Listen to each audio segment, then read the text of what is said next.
Linéaire, évidemment. Louis de Gouillon-Matignon, l'artiste dont nous parlons est littéralement adulé par sa communauté. Hein. Oui, bien sûr, c'est un peu aujourd'hui le porte-parole des gens du voyage en France.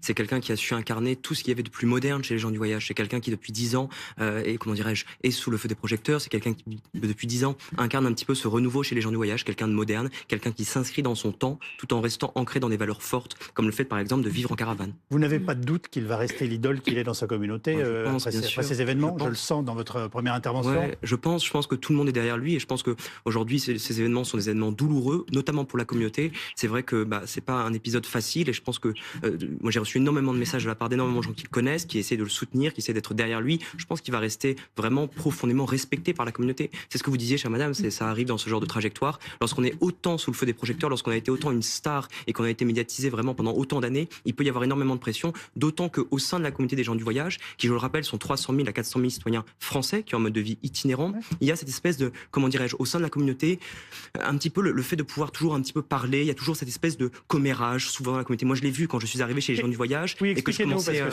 on a une curiosité, vous le savez. Non, mais bien sûr, je le vois depuis quelque temps, de plus en plus de médias m'appellent pour me demander un petit peu ce qui s'est passé. Bon, d'abord un suicide, ça arrive pas que chez les gens du voyage, ça peut arriver partout. C'est un peu plus rare chez les gens du voyage parce qu'on a des familles qui sont plutôt élargies. Donc on a tendance vraiment à avoir une parole qui est peut-être être un peu plus facile. On est aussi très ancré dans la religion, dans la foi, que ce soit dans le catholicisme ou dans l'évangélisme, ce qui fait qu'il y a certains tabous par rapport au suicide, et c'est quelque chose d'un petit peu plus rare, peut-être chez les gens du voyage que chez les Français sédentaires. Bon. Mais au sein de la communauté, quand on arrive et quand on commence à porter un message un peu différent, ça a été mon cas lorsque j'ai voulu un petit peu défendre la communauté des gens du voyage, apprendre leur langue pour ensuite la diffuser, ça parle énormément. Et donc là, forcément, il était sous énormément de tension, énormément de pression. Il a quand même fait une carrière magnifique, donc il y a des moments où c'est un petit peu plus en dents de scie dans sa vie, et je pense que c'est ce qui va le renforcer. Mais ce qu'il faut qu'il sache aujourd'hui, c'est que toute la communauté est derrière lui, et je pense beaucoup de Français sont derrière lui, parce que ce genre d'événement, pardonnez-moi juste, je termine, ça arrive en fait énormément, et on en parle beaucoup parce que c'est la place de Kenji Girac aujourd'hui qui est, comment dirais-je, impactée. C'est son image, c'est le monde des gens du voyage, mais c'est encore une fois un drame qui peut arriver dans beaucoup d'autres familles, et il faut l'avoir à l'esprit. Bon, alors je vous rassure.